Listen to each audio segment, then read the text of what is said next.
The First Punic War was the first of 3 wars fought between ancient Carthage and the Roman Republic. For more than 20 years, the two powers struggled for supremacy, primarily on the Mediterranean island of Sicily and its surrounding waters, and also in North Africa. The war signaled the beginning of a strategic transformation in the Western Mediterranean. Carthage began the war as the great sea power of the Western Mediterranean, while Rome had but a small fleet of fighting ships. Over the course of the war, Rome built up a powerful navy, developed new naval tactics, and strategically used the navy, army, and local political alliances on Sicily in order to achieve a victory that expelled the Carthaginians from Sicily. The First Punic War ended with a treaty between Rome and Carthage, but years of bloodshed were to follow in the Second and Third Punic Wars before the strategic issue of power in the Western Mediterranean was resolved in favor of Rome, and in the total destruction of Carthage. The series of wars between Rome and Carthage took the name Punic from the Latin name for the Carthaginians, Punici. This is derived from Phoenicius, and it refers to the Carthaginian heritage as Phoenician colonists. A Carthaginian name for the conflicts does not survive in any records. Background: Rome had recently emerged as the leading city-state in the Italian peninsula, a wealthy, powerful, expansionist republic with a successful citizen army. Over the past 100 years, Rome had come into conflict and defeated rivals on the Italian peninsula, then incorporated them into the Roman political world. First, the Latin League was forcibly dissolved during the Latin War. Then the power of the Samnites was broken during the 3 prolonged Samnite Wars. And then the Greek cities of Magna Graecia submitted to Roman power at the conclusion of the Pyrrhic War. By the beginning of the First Punic War, the Romans had secured the whole of the Italian peninsula, except Gallia Cisalpina in the Po Valley. Carthage was a republic that dominated the political, military and economic affairs of the Western Mediterranean Sea, especially on the North African coasts and islands, and above all, due to its navy. It originated as a Phoenician colony in Africa, near modern Tunis. Carthage had become a wealthy center for trade networks extending from Gadara along the coasts of southern Iberia and North Africa, across the Balearic Islands, Corsica, Sardinia, and the western half of Sicily, to the ports of the eastern Mediterranean, including Tyre, its mother city, on the shores of the Levant. At the height of power, just before the First Punic War, Carthage was hostile to foreign ships in the western Mediterranean.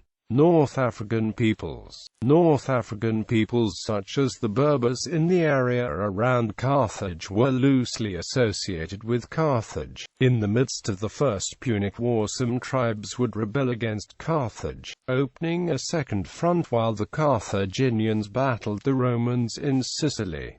Greek colonists were also a major presence in the Western Mediterranean, following centuries of colonial settlement, trade and conflicts with Rome over Magna Graecia and with Carthage over places such as Sicily. The rich, strategically influential, and well-fortified Greek colony of Syracuse was politically independent of Rome and Carthage. Hostilities of the First Punic War began with developments involving the Romans, Carthaginians, and Greek colonists in Sicily and southern Italy. Beginning in 288 BC, the Mamertines, a group of Italian mercenaries originally hired by Agatharchides of Syracuse, occupied the city of Messana in the northeastern tip of Sicily, killing all the men and taking the women as the wives. At the same time, a group of Roman troops made up of Campanian citizens without the vote also seized control of Rhegium, lying across the Straits of Messina on the mainland of Italy. In 270 BC, the Romans regained control of Rhegium and severely punished the survivors of the revolt. In Sicily, the Mamertines ravaged the countryside and collided with the expanding regional empire of the independent city of Syracuse. Hiero II, tyrant of Syracuse, defeated the Mamertines near Mylae on the Longinus River. Following the defeat, the Mamertines appealed to both Rome and Carthage for assistance. The Carthaginians acted first, approached Hiero to take no further action and convinced the Mamertines to accept a Carthaginian garrison in Messana. Either unhappy with the prospect of a Carthaginian garrison or convinced that the recent alliance between Rome and Carthage against Pyrrhus reflected cordial relations between the two, the Mamertines, hoping for more reliable protection, petitioned Rome for an alliance. However, the rivalry between Rome and Carthage had grown since the war with Pyrrhus, and that alliance was simply no longer feasible. According to the historian Polybius,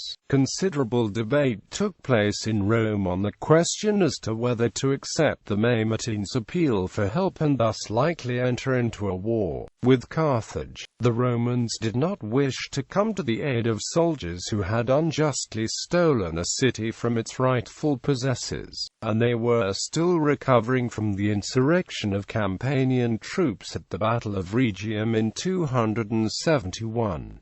However, many were also unwilling to see Carthaginian power in Sicily expand even further. Leaving them at Messana would give the Carthaginians a free hand to deal with Syracuse. After the Syracusans had been defeated, the Carthaginian takeover of Sicily would essentially be complete. A deadlocked Senate put the matter before the Popular Assembly, where it was decided to accept the Mamertines' request, and Appius Claudius Caudex was appointed commander of a military expedition with orders to cross to Messana, Roman landing, and advance to Syracuse. Sicily is a hilly volcanic island with geographical obstacles and rough terrain, making lines of communication difficult to maintain. For this reason, land warfare played a secondary role in the First Punic War. Land operations were confined to small-scale raids and skirmishes, with few pitched battles. Sieges and land blockades were the most common large-scale operations for the regular army. The main blockade targets were the important ports, since neither Carthage nor Rome were based in Sicily, and both needed continuous reinforcements and communication with the mainlands. The land war in Sicily began with the Roman landing at Messana in 264 BC. According to Polybius, despite the Carthaginian pre-war naval advantage, the Roman landing was virtually unopposed. Two legions commanded by Appius Claudius Caudex disembarked at Messana, where the Mamertines had expelled the Carthaginian garrison commanded by Hanno. After defeating the Syracusan and Carthaginian forces besieging Messana, the Romans marched south and in turn besieged Syracuse. After a brief siege with no Carthaginian help in sight, Syracuse made peace with the Romans. According to the terms of the treaty, Syracuse would become a Roman ally, pay a somewhat light indemnity of 100 talents of silver to Rome, and, perhaps most importantly, agree to help supply the Roman army in Sicily. It solved the Roman problem of having to keep an overseas army provisioned while facing an enemy with a superior navy. Following the defection of Syracuse from Carthage, several other smaller Carthaginian dependencies in Sicily also switched to the Roman side. Carthage prepares for war. Meanwhile, Carthage had begun to build a mercenary army in Africa, which was to be shipped to Sicily to meet the Romans. According to the historian Philinus, this army was composed of 50,000 infantry, 6,000 cavalry, and 60 elephants, and partly composed of Ligurians, Celts and Iberians. In past wars on the island of Sicily, Carthage had won by relying on certain fortified strong points throughout the island, and the plan was to conduct the land war in the same fashion. The mercenary army would operate in the open against the Romans, while the strongly fortified cities would provide a defensive base from which to operate. Battle of Agrigentum. In 262 BC, Rome besieged Agrigentum, an operation that involved both consular armies, a total of 4 Roman legions, and took several months to resolve. The garrison of Agrigentum managed to call for reinforcements, and the Carthaginian relief force commanded by Hanno, which destroyed the Roman supply base at Urbesus, with supplies from Syracuse cut. The Romans were now besieged and constructed a line of contravallation. After a few skirmishes, disease struck the Roman army while supplies in Agrigentum were running low, and both sides saw an open battle as preferable to the current situation. Although the Romans won a clear victory over the Carthaginian relief force at the Battle of Agrigentum, the Carthaginian army defending the city managed to escape. Agrigentum, now lacking any real defenses, fell easily to the Romans, who then sacked the city and enslaved the populace. Rome builds a fleet. At the beginning of the First Punic War, Rome had virtually no experience in naval warfare, whereas the strong and powerful Carthage had a great deal of experience on the seas thanks to its centuries of sea-based trade. Nevertheless, the growing Roman Republic soon understood the importance of Mediterranean control in the outcome of the conflict. Origin of Roman design. The first major Roman fleet was constructed after the victory of Agrigentum in 261 BC. Some historians have speculated that, since Rome lacked advanced naval technology, the design of the warships was probably copied from captured Carthaginian triremes and quinqueremes, or from ships that had beached on Roman shores due to storms. According to Polybius, the Romans seized a shipwrecked Carthaginian quinquereme and used it as a blueprint for their own ships. Other historians have pointed out that Rome did have experience with naval technology, as she patrolled her coasts against piracy. Another possibility is that Rome received technical assistance from its seafaring Sicilian ally, Syracuse. Regardless of the state of the naval technology at the start of the war, Rome quickly adapted the Corvus in order to compensate for the lack of experience, and to make use of standard land military tactics at sea. The Romans equipped the new ships with a special boarding device, the Corvus. The Roman military was a land-based army, while Carthage was primarily a naval power. This boarding bridge allowed the Roman navy to circumvent some of Carthage's naval skills by using the marines to board Carthaginian ships and fight in hand-to-hand combat. Instead of maneuvering to ram, which was the standard naval tactic at the time, Corvus-equipped ships would maneuver alongside the enemy vessel, deploy the bridge which would attach to the enemy ship through spikes on the end of the bridge, and send legionaries across as boarding parties. The new weapon would prove its worth in the Battle of Mylae, the first Roman naval victory, and would continue to do so in the following years, especially in the huge Battle of Cape Ecnomus. The addition of the Corvus forced Carthage to review its military tactics, and since the city had difficulty in doing so, Rome had the naval advantage. Battle of Mylae. The Roman fleet under the command of Gaius Duilius engaged the Carthaginians under General Hannibal Gisco off northern Mylae in 260 BC. Polybius states that the Carthaginians had 130 ships, but does not give an exact figure for the Romans. The loss of 17 ships at the Lipari Islands from a starting total of 120 ships suggests that Rome had 103 remaining.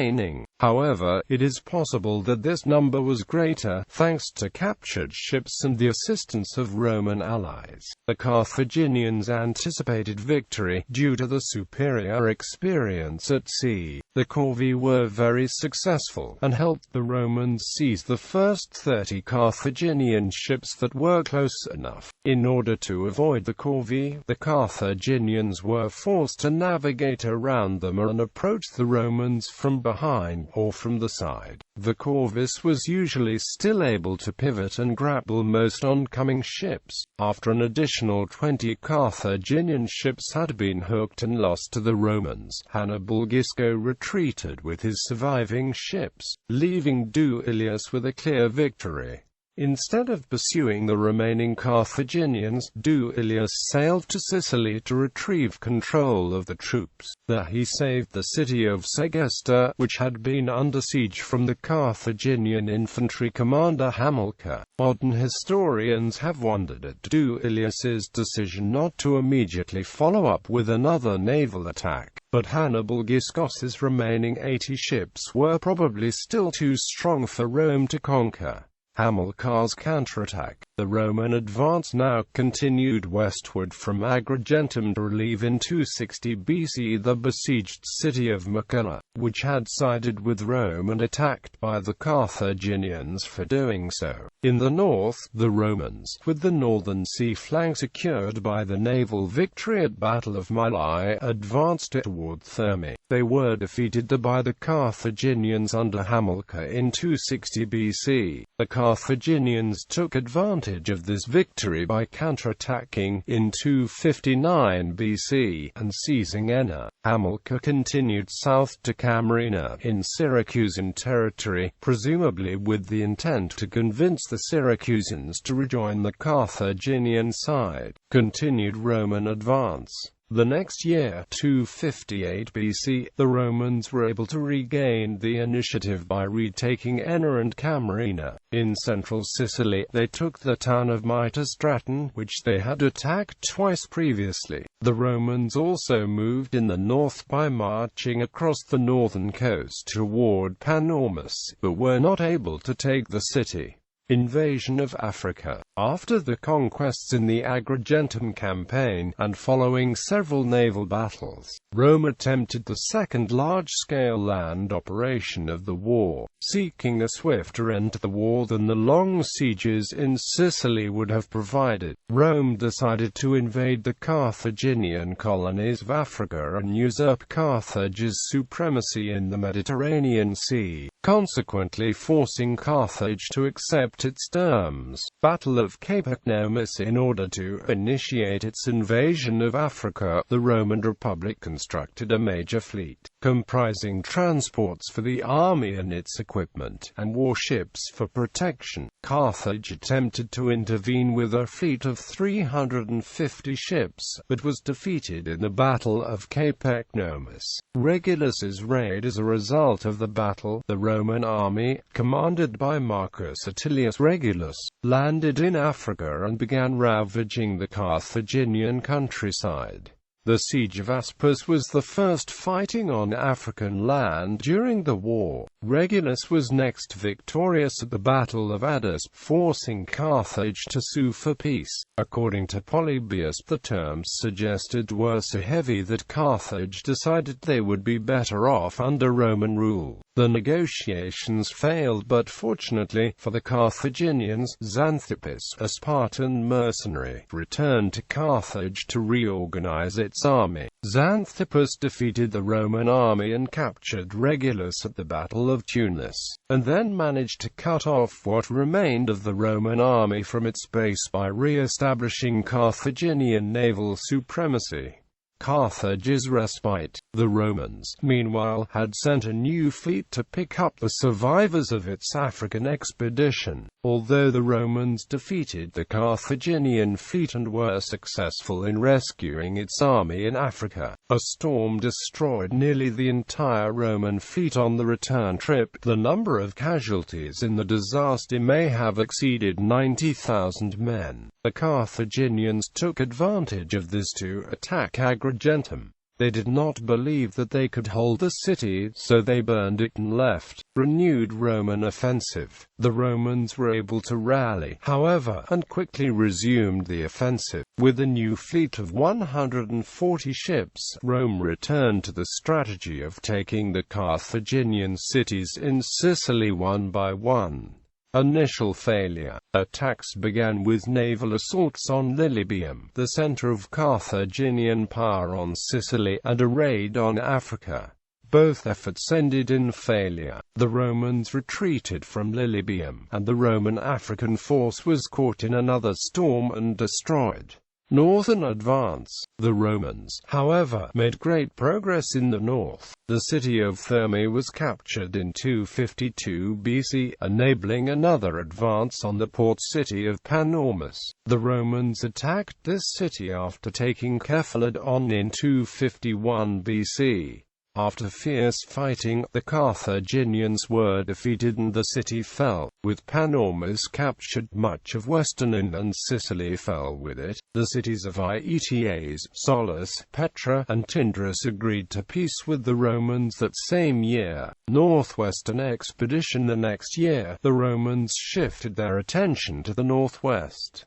They sent a naval expedition toward Lilybaeum. En route, the Romans seized and burned the Carthaginian holdout cities of Selinus and Heraclea Manoa. This expedition to Lilybaeum was not successful, but attacking the Carthaginian headquarters demonstrated Roman resolve to take all of Sicily. The Roman fleet was defeated by the Carthaginians at Drepana, forcing the Romans to continue their attacks from land. Roman forces at Lilybaeum were relieved, and Eryx, near Drepana, was seized, thus menacing that important city as well. Following the conclusive naval victory off Drepana in 249 BC, Carthage ruled the seas as Rome was unwilling to finance the construction of yet another expensive fleet. Nevertheless, the Carthaginian faction that opposed the conflict, led by the landowning aristocrat Hanno the Great, gained power and in 244 BC, considering the war to be over, started the demobilization of the fleet, giving the Romans a chance to again attain naval superiority. Conclusion. Stalemate in Sicily. At this point, Carthage sent General Amalcar to Sicily. His landing at Acte drew the Romans away to defend that port city and resupply point and gave Drepana some breathing room. Subsequent guerrilla warfare kept the Roman legions pinned down and preserved Carthage's toehold in Sicily. Although Roman forces which bypassed Amalcar forced him to relocate to Eryx to better defend Drepana. Battle of the Aegates Islands. Perhaps in response to Amalcar's raids, Rome built another fleet. It was this fleet that rendered the Carthaginian success in Sicily futile, as the stalemate Amalcar produced in Sicily became irrelevant following the Roman naval victory at the Battle of the Aegates Islands in 241 BC, where the new Roman fleet under consul Gaius Lutatius Catulus was victorious over an undermanned and hastily built Carthaginian fleet. Carthage lost most of its fleet and was economically incapable of funding another or of finding manpower for the crews. Without naval support, Amalcar was cut off from Carthage and forced to negotiate peace and agree to evacuate Sicily. It should be noted that Amalcar had a subordinate named Gesco conduct the negotiations with Lutatius, in order to create the impression that he had not really been defeated. Role of naval warfare. Due to the difficulty of operating in Sicily, most of the First Punic War was fought at sea, including the most decisive battles. But one reason the war bogged down into stalemate on the landward side was because ancient navies were ineffective at maintaining seaward blockades of enemy ports. Consequently, Carthage was able to reinforce and resupply its besieged strongholds, especially Lilybaeum, on the western end of Sicily. Both sides of the conflict had publicly funded fleets. This fact compromised Carthage and Rome's finances and eventually decided the course of the war. Despite the Roman victories at sea, the Roman Republic lost countless ships and crews during the war, due to both storms and battles. On at least two occasions whole fleets were destroyed in bad weather. The disaster off Camarina in 255 BC counted 270 ships and over 100,000 men lost. the greatest single loss in history. One theory is that the weight of the Corvus on the prows of the ships made the ships unstable and caused them to sink in bad weather. Later, as Roman experience in naval warfare grew, the Corvus device was made attachable and detachable due to its impact on the navigability of the war vessels.